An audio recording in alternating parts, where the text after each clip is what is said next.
अब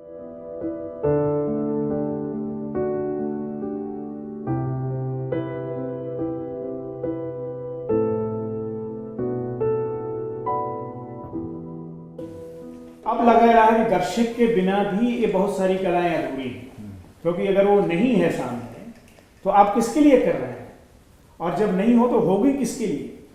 हालांकि ऐसे नाट्य सिद्धांत भी हैं, नाट्य रूप भी हैं जिनके बारे में धारणा है कि अगर कोई नहीं भी हो तो भी सामने करते हो, लेकिन वो दरअसल एक कहने की बात अगर सामाजिक नहीं होता है और सहृदय नहीं होता है, अगर पाठक नहीं है तो फिर लिखते हैं।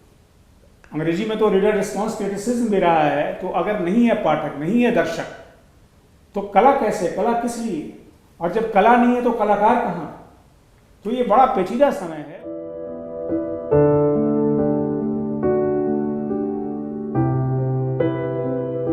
उसने देखा कि किस तरह से जो समाज का सबसे निचला और सबसे उपेक्षित वर्ग है उसे पलायन करना पड़ रहा है, उसके सामने बिल्कुल भुखमरी की नौबत आ गई है, और उसके प्रति व्यवस्था की जो असहिष्णुता है उसको उसने देखा है। भले वो एक दूरी से देख रहा है, ये बात सही है, लेकिन वो उसको महसूस किया है। और इसलिए आप देखिए कि कोरोना के इस दौर में बड़े पैमाने पर कविताएं लिखी गई, और उस कविताओं में समाज का जो वंचित तबका है जो थोड़ा गायब होता जा रहा था।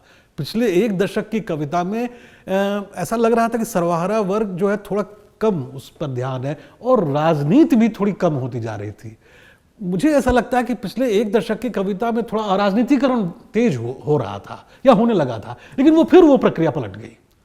तो कवि ने अपने एकांत में भी यह महसूस किया उस चीज़ों को, जो समाज में चीज़ें चल रही थी, जो हलचलें थी, वो उसके भीतर भी हलचल मचा रही थी। तो एक बेचैनी, मतलब इसमें यह भी थी कि हम प्रत्यक्ष रूप से भागीदार नहीं हो पा रहे, इसकी भी बेचैनी थी। लेकिन फिर कवि क्या करे, कवि की यही सीमा है, तो वो कविता में यह व्यक्त कर रहा था। तो अब देखिए कि इधर दौर की जितनी कविताएं हैं वो समाज के पीड़ित वर्ग की जो त्रासदी है, कोरोना से जो जिस तरह से वो प्रभावित हुआ है, जिस तरह से व्यवस्था ने उसके साथ एक तरह से छल किया है, और कई चीज़ें हमारी चीज़ें एक्सपोज हुई हैं इस बार, हमारी व्यवस्था की चीज़ें, जो व्यवस्था की जो फांकें हैं, व्यवस्था की जो क्रूरता है, जो छपी ढकी तुपी थी, वो अचानक उजागर हो गई। तो उसको हिंदी कविता ने व्यक्त किया, और बड़े महत्वपूर्ण ढंग से व्यक्त किया है। और मुझे लगता है कि इन कविताओं का मूल्यांकन हो सकता है आगे जाकर के हो, तो इस दौर की जो कविताएं लिखी गई हैं वो बिल्कुल एक नए चरित्र की, एक नए स्वभाव की, एक नए तेवर की कविताएं हैं, और वो कवि की बेचैनी को व्यक्त करती हैं।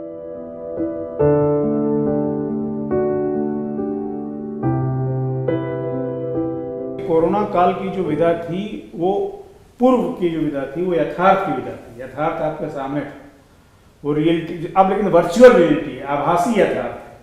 तो यथार्थ और आभासी यथार्थ के बीच में जो फर्क आया है वो बहुत बड़ा फर्क है। ये शायद पूरे विश्व का जो इतिहास है उसको हम जितना ही माने, कोई 2500 मानता है, कोई 1 लाख मानता है, जो भी मानता हो वर्ष, तो लेकिन ये पहली बार हुआ है कि जो फिजिकल वर्ल्ड है वो हमारे पकड़ से बाहर थोड़ा निकल गया है, और जो वर्चुअल वर्ल्ड है वो हमारे सामने है। बेशक जैसा कि अभी संजय कुंदन जी ने कहा कि ये टेक्नोलॉजी के कारण वर्चुअल वर्ल्ड को भी हम थोड़ा समझने में या उसको पकड़ने में कामयाब हुए हैं, यह एक अलग पक्ष है। लेकिन इसी का से जुड़ा पक्ष ये है कि जो वर्चुअल रियलिटी है उसने हमें प्रभावित ज़्यादा करना शुरू कर दिया है, और उसको लेकर के कोई एक जिसे कहते हैं कि एकल सिद्धांत बनाना थोड़ा मुश्किल है। अभी तो ये पूरी दुनिया में कोरोना फैल रहा है, उसका सेकेंड फेज भी आना शुरू हो गया है, तो क्या होगा कहना मुश्किल है। लेकिन अभी कोई इस पर ऐसा सिद्धांत कथन जो लंबे समय तक मौजूद रहे या प्रामाणिक रहे, वो भी कहना थोड़ा सा कठिन है मेरे लिए।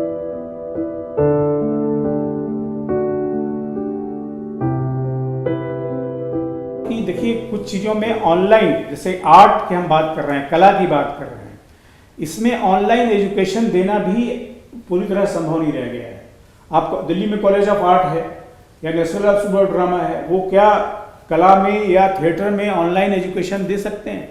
क्योंकि एजुकेशन ऐसा नहीं कि रातों रात उठाया मोबाइल और एजुकेशन जरूर। एजुकेशन जो शिक्षा है या शिक्षा की जो व्यवस्था है वो एक संरचनाबद्ध व्यवस्था है, एक स्ट्रक्चर्ड व्यवस्था है।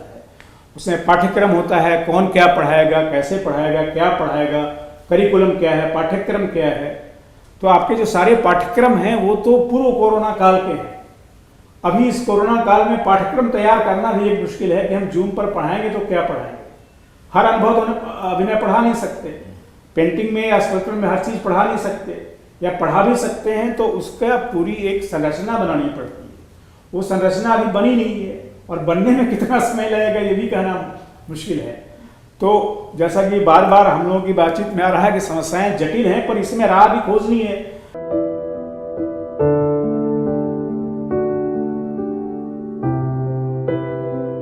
दिलचस्प बात यह है कि कोरोना में व्याप्ति बढ़ी है।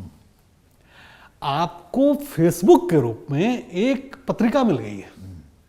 पहले क्या था कि संपादक नाम की संस्था से एक तरह से जैसे कहते हैं कि हम एक जो चेकिंग मशीन होती है उससे हो के गुजरते थे। एक रचनाकार को पाठक नाम की उस गेट से पास करना होता था। आज वो गेट नहीं है। जो लाइट डिटेक्टर उसको कहते हैं, लाइट डिटेक्टर क्या कहते हैं उसको, डिटेक्टर जो सुरक्षा जो जांच होती है।